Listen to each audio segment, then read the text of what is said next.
নমস্কার, দেখছেন talk to Bangla. আমি অভিষেক রয়েছে আপনাদের সঙ্গে। এই মুহূর্তে যা খবর জানাবো, কার্যত তৃণমূল ঝড়ে কিন্তু পর্যদস্তু হলো বিজেপি এবং পশ্চিমবঙ্গের মাটিতে কিন্তু আরও একবার ঘাস ফুল ফুটলো এবং সেই চারটি কেন্দ্রে বিধানসভার উপনির্বাচন ছিল, সেই চারটি কেন্দ্রেই কিন্তু ঘাস ফুল ফুটলো এবং বেশ খানিকটা উচ্ছ্বাস এই মুহূর্তে কিন্তু তৃণমূল কর্মী সমর্থকদের মধ্যে, কারণ আরও চারজন এমএলএ কিন্তু তারা বিধানসভায় পেতে চলেছে তৃণমূলের কর্মী হিসাবে।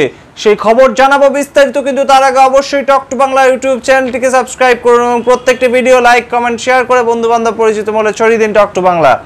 আসছে খবরে, রানাঘাট দক্ষিণ, বাগদা, মানিকতলা এবং রায়গঞ্জ এই চারটি বিধানসভায় কিন্তু উপনির্বাচন হয়েছিল গত 10ই জুলাই এবং সেই উপনির্বাচনের রেজাল্ট কিন্তু আজ 13ই জুলাই বেরোলো এবং তাতে কিন্তু দেখা গেল একেবারে বিশাল ব্যবধানে বলা যেতে পারে তৃণমূল কংগ্রেসের জয় এবং সেই জয় কিন্তু নিশ্চিত করলো মমতা বন্দ্যোপাধ্যায়ের যে জনপ্রিয়তা, তা কোথাও ক্ষুণ্ণ হয়নি। লোকসভা ভোটে যেখানে এই চারটে নির্বাচনী কেন্দ্র, অর্থাৎ এই যে চারটে বিধানসভা, এক মাস আগেই যে রেজাল্ট বেরিয়েছে 4 জুন, সেই 4 জুনের রেজাল্টের নিরিখে কিন্তু এই চারটি বিধানসভা ভিত্তিক যে ফলাফল, তাতে কিন্তু তৃণমূল পিছিয়ে ছিল 3টি বিধানসভাতে।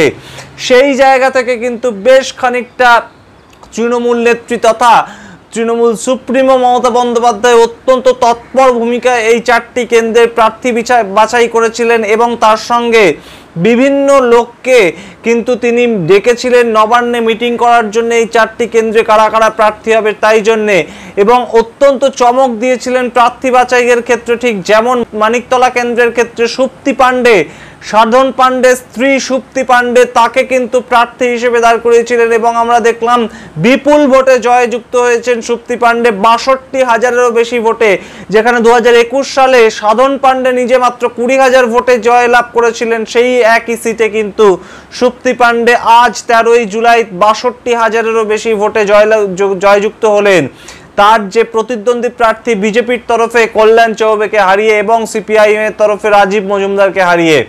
এছাড়াও যদি আমরা দেখি যে রানাঘাট দক্ষিণের ছবিটা কিন্তু বেশ খানিকটা অন্যরকম ছিল, কারণ এই যে লোকসভা নির্বাচন হয়ে গিয়েছে সেখানে কিন্তু রানাঘাট দক্ষিণে বিজেপির লিড ছিল এবং সেখানে কিন্তু প্রার্থী হিসাবে হেরে গিয়েছিলেন মুকুটমণি অধিকারী এবং সেই রানাঘাট দক্ষিণে কিন্তু মুকুটমণি অধিকারী এবার মনোজ বিশ্বাস বিজেপির প্রার্থী, তাকে হারিয়ে এবার কিন্তু তৃণমূল কংগ্রেসের টিকিটে জয়যুক্ত হলেন। প্রসঙ্গত জানিয়ে রাখি যে মুকুটমণি অধিকারী কিন্তু বিজেপি ছেড়ে তৃণমূল জয়েন করেছিলেন লোকসভা ভোটের ঠিক আগেই এবং তাকে কিন্তু হারতে হয়েছিল লোকসভা ভোটে এবং সেই জায়গা থেকে তাকে কিন্তু আরেকটা সুযোগ তৃণমূল নেত্রী কোথাও দিতে চেয়েছিলেন এবং সেই জায়গা থেকে কিন্তু তিনি এবার বিধানসভার অভ্যন্তরে এমএলএ হিসেবে প্রবেশ করতে চলেছেন। অন্যদিকে যদি আমরা দেখি যে বাগদা অত্যন্ত গুরুত্বপূর্ণ উপনির্বাচন হয়েছিল এবং সেই বাগদায় কিন্তু এবার প্রথমবার ভোটে দাঁড়িয়ে 30,000-এরও বেশি ভোট পেয়ে কিন্তু বিধানসভার অভ্যন্তরে যেতে চলেছেন মধুপর্ণা ঠাকুর। তিনি মমতা বালা ঠাকুরের মেয়ে, অর্থাৎ তৃণমূল কংগ্রেসের যে রাজ্যসভার এমপি মমতা বালা ঠাকুর, তার মেয়ে এবং অবশ্যই ঠাকুর বাড়ির সদস্য, অত্যন্ত ছোট বয়সে তিনি, এবং সেই জায়গা থেকে কিন্তু তিনি 30,000-এরও বেশি ভোট পেয়ে বাগদা থেকে জিতে এমএলএ হিসেবে প্রবেশ করতে চলেছেন। তারপর কিন্তু রায়গঞ্জ থেকে কিন্তু কৃষ্ণ কল্যাণী, তিনি তৃণমূলের টিকিটে এবারে জিতলেন এবং মানস কুমার ঘোষ, তাকে কিন্তু হারিয়ে তিনি কিন্তু জিতলেন তৃণমূল কংগ্রেসের টিকিটে। সুতরাং বোঝাই যাচ্ছে যে সামগ্রিক যে চারটি কেন্দ্র উপনির্বাচন হলো এবং 10ই জুলাইয়ের উপনির্বাচনে কিন্তু কার্যত তৃণমূল ঝড়ে ভেসে গেল বিজেপি এবং তার সঙ্গে কিন্তু আরও বেশ খানিকটা শক্তি আগামী দিনে জাহির করতে চলেছে তৃণমূল কংগ্রেস, তেমনই কিন্তু মনে করছে রাজনৈতিক মহল। এবং অবশ্যই যে 215টি সিট ছিল পশ্চিমবঙ্গ বিধানসভার অভ্যন্তরে, সেই জায়গা থেকে কিন্তু নিজেদের শক্তি আরেকটু বৃদ্ধি করতে সমর্থ হলো তৃণমূল কংগ্রেস এবং তারা কিন্তু আরও 4টি এমএলএ এক্সট্রা পেল এবং বিজেপি কিন্তু আরও 4টি জায়গায় হেরে গেল।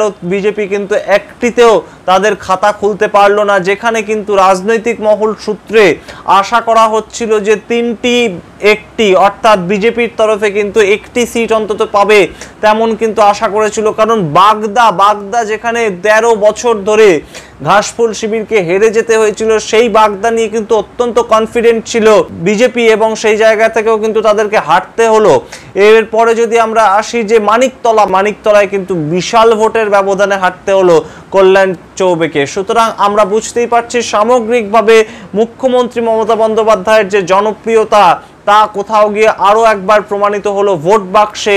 এবং অবশ্যই এই ভোট পাওয়ার পেছনে এবং এই ভোট পাওয়ার ক্ষেত্রে তৃণমূল কংগ্রেসের যে স্ট্র্যাটেজিগুলো তৃণমূল কংগ্রেস কাজে লাগিয়েছিল, যে দুটো কেন্দ্রে অর্থাৎ নাগার দক্ষিণ এবং রায়গঞ্জ, এই দুটো কেন্দ্রে সদ্য বিজেপি ছেড়ে আসা যেসব প্রার্থীরা তারা হেরে গিয়েছিলেন লোকসভা ভোটে, কৃষ্ণ কল্যাণী এবং মুকুটমণি অধিকারী, তাদেরকে প্রার্থী হিসেবে দাঁড় করানো এবং মানিকতলা আর বাগদা উপনির্বাচন, সেই দুটো কেন্দ্রে নতুন দুজন মুখ যারা রাজনীতি থেকে অনেক দূরে ছিলেন এত বছর ধরে, তাদের তেমন দুজন মুখকে দাঁড় করানো, তা কোথাও গিয়ে কিন্তু মাস্টার স্ট্রোক হিসাবে পরিণত হলো। এবং বাস্তবে কিন্তু দেখা গেল এই 4টি কেন্দ্রেই তৃণমূল শিবির আবারও জয়যুক্ত হলো। সুতরাং বোঝাই যাচ্ছে যে 26শে বিধানসভা নির্বাচন, তার আগে কিন্তু তৃণমূল কংগ্রেসের যে ঘাসফুল শিবির তারা কোথাও গিয়ে একটা খুবই কনফিডেন্ট হয়ে গেল এবং সেই জায়গা থেকে কিন্তু প্রথমে লোকসভা নির্বাচন 2024 এবং সেখানে 42টির মধ্যে 29টি আসনে জয়যুক্ত হওয়া এবং তারপর যে 4টি উপনির্বাচনে তৃণমূল কংগ্রেসের পতাকা, তৃণমূল কংগ্রেসের ফুল ফোটা, সেটা কিন্তু কোথাও গিয়ে রাজনৈতিকভাবে অনেকটা এগিয়ে রাখলো তৃণমূল কংগ্রেসকে 2025-এর পৌর নিগমের ভোট এবং 2026-এর বিধানসভা ভোটকে সামনে রেখে। আমরা অবশ্যই নজর রাখবো যে পরবর্তীতে তৃণমূল কংগ্রেস নেত্রী মমতা বন্দ্যোপাধ্যায় এবং তার সঙ্গে অবশ্যই সামগ্রিক তৃণমূল কংগ্রেসের বিভিন্ন নেতা নেতৃত্বরা কিভাবে আগামী দিনের জন্য তারা গুটি সাজান এবং বিজেপির যে একটা বেশ খানিকটা ঝড় উঠেছিল বলা যেতে পারে 2019 সালে, সেই জায়গাটা বেশ খানিকটা স্থিমিত হতে হতে কিন্তু এখন যে অবস্থা, যে পশ্চিমবঙ্গের ভোটের ট্রেন্ড, তা কিন্তু সামগ্রিকভাবে তৃণমূলমুখী বলেই মনে করছে রাজনৈতিক মহল। এবং সেই জায়গা থেকে কিন্তু তৃণমূলের 2026-এর ইলেকশন সেটা কিন্তু অনেকটা সহজ হয়ে যাচ্ছে বলেই একটার পর একটা ভোটের রেজাল্টের দ্বারা প্রমাণিত হচ্ছে বলে মনে করছে রাজনৈতিক মহল।